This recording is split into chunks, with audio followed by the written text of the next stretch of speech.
And I welcome you back to the Dobrinic channel, and today, ladies and gentlemen, we are talking about a flood in Glen Carbon, Illinois, where there was flash flood causing all kinds of chaos, and I have all the pictures you want to see right after this, so please like and subscribe, and we'll be right back.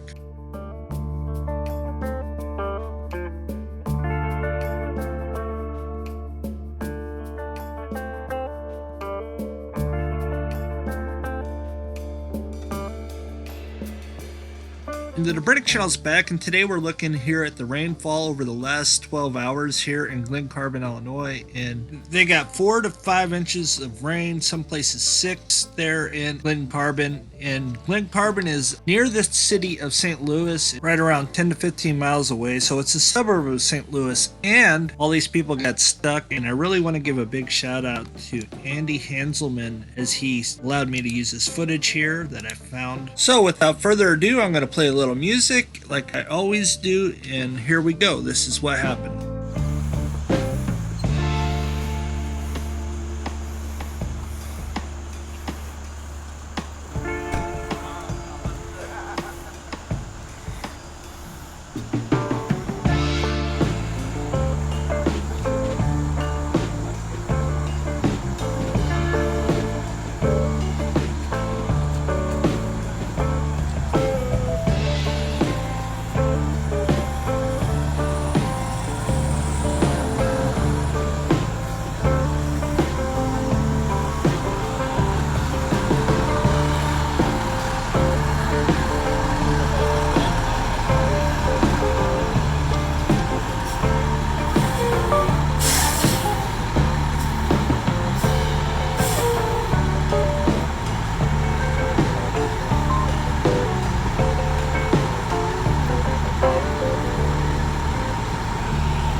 And I want to thank you guys for stopping by and checking out the video. You guys have a blessed day, and we'll be hoping that no more of these flash floods continue. It's just been a really strange year. Floods everywhere and a lot of snow melt this year. So I have more to come over the next several days. So please like and subscribe. Stick around. We'll see you next time on the Dobrinic channel. God bless and peace.